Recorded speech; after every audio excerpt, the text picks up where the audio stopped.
Okay, so we're diving into happiness today. Yeah, You found a podcast episode, The Science of Happiness, what actually makes people happy. right. And we're pulling out the science, right? That's On right. what really leads to a good life, like well-being and purpose, all that A fulfilling life. fulfillment, right? Yeah, we're not talking like quick fixes or anything like Yeah, that. yeah. This is about the fundamentals. Yeah, the real deal. And it might surprise you, some of this stuff. Okay, So it's pretty grounded. first things first. Yeah. When we say happiness, what are we even talking about? Mm. That's a great question. Right. It's not just like smiling all the time. Absolutely not. Right. So while those moments of joy are definitely part of the equation, Yeah. psychologists tend to look at happiness as this thing called subjective well-being. Subjective well-being. Yeah. And this has three main components. Well, okay. So you've got how satisfied you feel with your life overall. Mm-hmm.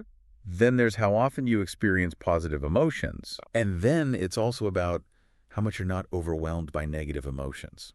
So it's more than a feeling then. It's broader. a state of being almost. Yeah, a more sustained sense of well-being. Well-being. So it's subjective, meaning it's personal. Yeah, It's how you see your own life, right? Yeah. Your job, your relationships, all that. absolutely. You're healthy. Your health. Yeah, the big picture. The big picture. And here's the thing. Happiness isn't just one thing. Yeah. It can be a state, like we were saying, like this consistent, like home base. Mm, But it can also be a tendency. yeah. Like some people just naturally lean towards positivity. Yeah, some people are just, I guess, Right. wired that way a little bit more. Yeah, but here's the cool part. It can also be developed like a skill. Ooh, that's good news. Yeah, so even if you don't wake up feeling super happy every day, Yeah. you can work on it. You can cultivate it. Okay, I like that. So the podcast talked about the brain's role in all this Right. with certain chemicals. Mm-hmm. Let's break that down. Like, how does brain chemistry tie into happiness? Absolutely. So think of your brain as this complex chemistry lab Okay. where different chemicals are interacting and creating all sorts of reactions. Yeah. And there are a few key players when it comes to happiness. Okay. First up, we've got dopamine. Dopamine. Dopamine is like your internal reward system. Okay. You know, that feeling you get when you achieve something, even if it's something small. Yeah. That's dopamine at work. The satisfaction. Right. It gives you that little jolt of pleasure that reinforces the behavior. Like, I did that. I'm awesome. Exactly. I feel good. Yeah. So for our listeners, thinking about breaking down bigger goals into smaller steps That's smart. could actually help with that, right? More little victories along the way. More dopamine hits. More dopamine hits. Exactly. Okay, I like that. Then we have serotonin. Serotonin? Serotonin is all about regulating mood, Mm-hmm. contributes to those feelings of calm and well-being and just overall contentment. Okay. And here's a fun fact. A large percentage of serotonin is actually produced in the gut. The gut. Yeah. Okay, so There's this powerful connection between your gut health and your mood. the gut-brain connection. Exactly. Yeah, fascinating. Right. So what you eat can actually influence how you feel. Okay, so we got to keep that in mind. Absolutely. Now, I've heard about this love hormone. What is that all about? That's oxytocin. Oxytocin. Yeah, it's all about social bonding, trust, Yeah. feelings of connection and intimacy. Okay, so like when you feel close to someone. Yeah, think about the warmth you feel when you spend time with loved ones, Uh-huh. or even that sense of connection you might have with a pet. Yeah. That's oxytocin at work. So making time for people, it's not just a nice thing to do. It's actually good for us chemically. It's essential. It's essential. Okay. Yeah. And the last one. And last but not least, we have endorphins. The endorphins. Endorphins are released in response to physical activity. Okay, so like when you work out. Exactly. Yeah. And they can also be released in response to pain or stress. Okay. They have a dual effect. Interesting. They help to relieve pain, and they create feelings of pleasure or even euphoria. So that's the runner's high people talk about. Exactly, the runner's high. Okay, so we've got 4 key players here. Dopamine for reward, serotonin for mood, oxytocin for connection, and then endorphins for that boost after exercise. Right.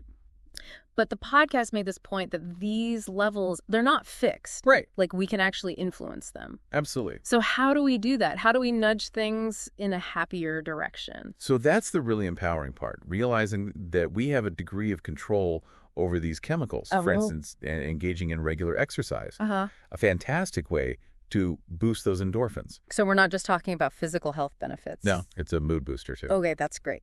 And then making a conscious effort to connect with friends and family. Uh-huh.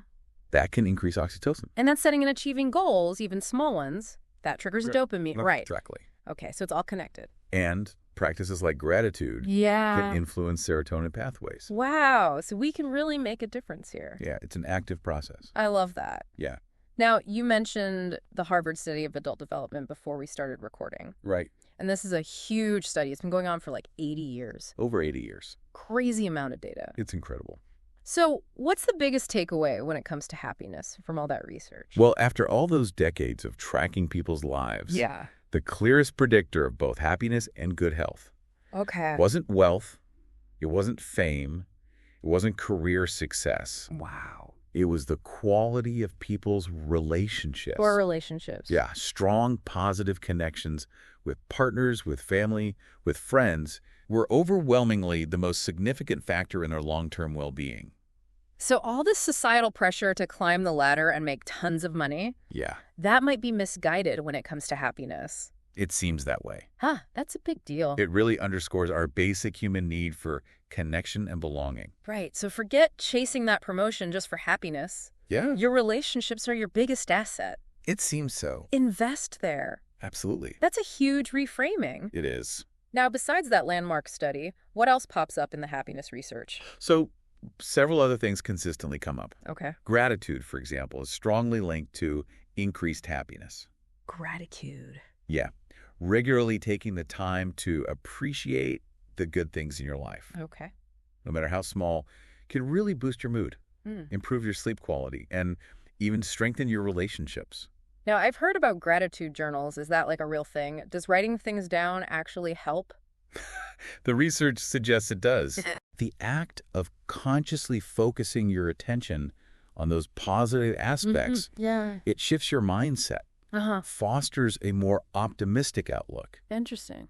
Another crucial factor is having a sense of purpose and meaning in life. Purpose. Yeah, feeling like your life has value and direction is strongly correlated with higher levels of well-being. So it's about feeling like you're contributing to something bigger than yourself. Exactly. And that purpose can come from so many different places. Yeah. It could be raising a family, pursuing a passion, contributing to your community. Yeah. Even just being a good friend. Even just being a good friend, absolutely. I like that. And acts of kindness also have a huge impact. Acts of kindness. Yeah, even small, spontaneous acts like helping someone out or giving a genuine compliment can lead to an immediate boost in mood, both for the giver and the receiver. That's awesome, like a ripple effect. It's a beautiful thing. What else does the research point to? The experience of flow is another interesting aspect. Yeah, this is when you're completely absorbed in an activity that challenges you and holds your attention. Yeah. It could be playing an instrument, coding, painting, even a complex work task. Like you're in the zone. Exactly, in the zone. Time flies by. Time disappears, you're fully immersed. Yeah. And that deep sense of immersion often leads to greater satisfaction and fulfillment in the long run. So for our listeners, finding those activities that create that flow state, that's key. It could be a game changer. Yeah. And finally, mindfulness and meditation practices have been shown to be super beneficial for cultivating happiness. Meditation, okay. Yeah, they help you become more aware of your thoughts and emotions without judgment, reduce stress, improve emotional regulation, Okay. and over time can even lead to positive changes in brain structure associated with well-being. So it's not just woo-woo stuff. There's real science behind it. It's backed by research. Now, the podcast also touched on money, Yeah. which is a big one, right? Yeah. There's this idea that more money equals more happiness. Right. The more the merrier. But what's the truth?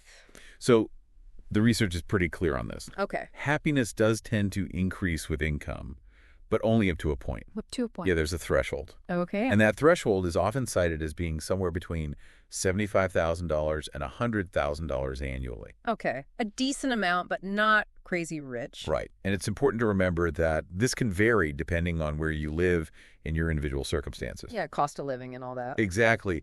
But the idea is that once your basic needs are met and you have a sense of financial security, Yeah. the link between more money and more happiness, it weakens. It's not a guarantee. not at all. Okay, good to know. Yeah, those other factors we've been talking about, the relationships, the purpose, those become much more influential. Okay, so money matters to a point, but it's not everything. Exactly. Let's talk about some common myths about happiness. Okay, love to. Because I know I've definitely fallen into some of these traps myself. Yeah, we all have. The podcast mentioned the "I'll be happy when" trap. Mm-hmm. Why is that a problem? So that's often referred to as the arrival fallacy. Arrival fallacy. Yeah, it's this belief that once we achieve a certain goal, that promotion, that perfect partner, that dream house, then we'll finally be happy. Then I've made it. Right, then I'll be happy. But the problem is this thing called hedonic adaptation. Hedonic adaptation, okay. We get used to things. We do. Whether they're good or bad. Yeah, it's kind of amazing, actually. It is. It's how we survive. Yeah. But it also means that the initial joy of achieving that goal, it fades. Yeah, that new car smell doesn't last forever. Exactly. That new car smell fades, and then you're looking for the next thing. The next thing. Yeah. So it's a bit of a treadmill. Yeah, I've definitely been there. We all have. What's another myth about happiness? Another big one is the idea that happiness means feeling good all the time. Oh, yeah, like constant bliss. 24/7 happiness. Right.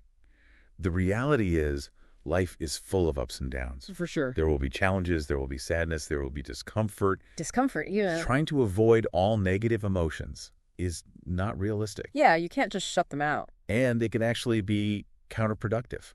How so? Because sometimes those negative emotions, they're connected to growth. Okay. To overcoming obstacles, to finding meaning in difficult experiences. So it's not about being happy all the time. Yeah. It's about resilience. It's about finding value even in those tough moments. That's more like weathering the storm. And coming out stronger on the other side. Stronger, yeah. And the last myth, the one about happiness being genetic. Right, like you're either born happy or you're not. So people just have it. Yeah, it's just my personality. Yeah, what's the science say about that?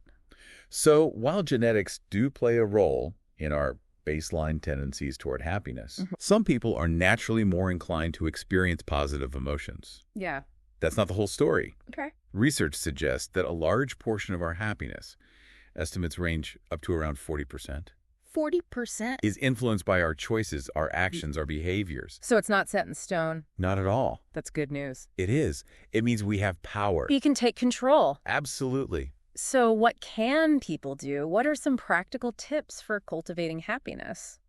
There are so many evidence-based strategies you can incorporate into your life. Okay. Practicing daily gratitude is a great starting point. Gratitude, we talked about that. Yeah, taking a few moments each day to write down 3 things you're grateful for can really shift your perspective. Okay. Connecting with others is also crucial. Connecting, yeah. Make a point to reach out to a friend, spend quality time with family, have a genuine conversation with someone you care about. It goes back to that Harvard study, right? Exactly. Relationships are key. They are, yeah. What else can people do? Get moving. Exercise is a powerful mood booster. Even if it's just a little bit? Even a short walk can make a difference. Okay. Make an effort to do something kind for someone else. Kindness. Yeah, paying it forward creates a wonderful cycle of positivity. I like this. And it boosts your own well-being. Okay, what else? Unplug from screens, especially social media. Oh, that's a tough one. I know, it's tough, Yeah. but so important. Yeah. All that comparison and information overload can be really draining. For sure. So give yourself a break. Okay, good advice. Savor the small moments. Small moments. Yeah, the taste of your coffee, a beautiful sunset, Yeah. a good laugh. Really appreciate them. Be present, soak it in. I like that. And finally, pursue meaning and purpose. Purpose. Engage in activities that align with your values, Okay. that give you a sense of contributing to something bigger than yourself. So it's not just about pleasure, it's about meaning. Exactly. Okay, I like that. Yeah. So these are all great tips and not overwhelming. Right. Small steps. Which is what we want. Yeah. But for our listener who's like, I want more, I'm hooked, what books or apps would you recommend? So many good resources out there. Yeah. For books, The Happiness Hypothesis by Jonathan Haidt is a great one. Okay. It blends philosophy and psychology. Okay. The Art of Happiness by the Dalai Lama. And Howard Cutler offers a Buddhist perspective. Daniel Gilbert's Stumbling on Happiness is fascinating. It's about how bad we are at predicting what will make us happy. Interesting. Sonja Lyubomirsky's The How of Happiness is very practical, lots of science-based tips. Nice. And 10% Happier by Dan Harris is a great introduction to mindfulness and meditation.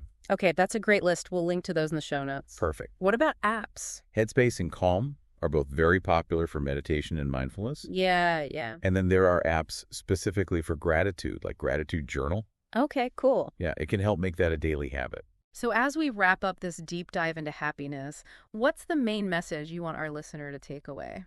The biggest takeaway is that happiness isn't about chasing external achievements or material possessions. Okay. It's about connection, presence, meaning, and kindness. It's not a destination, it's a journey. Exactly. It's an ongoing practice, A way of life. a mindset, and it often comes down to the choices we make every single day. That's really empowering. It is. So for you, our listener, as you go about your day-to-day, think of one small action you can take that will either strengthen a connection with someone you care about or help you be more present in whatever you're doing. Great idea. It might seem small, but as we've learned today, even small actions can make a big difference in your happiness. Absolutely. Thank you for joining us for this deep dive. My pleasure.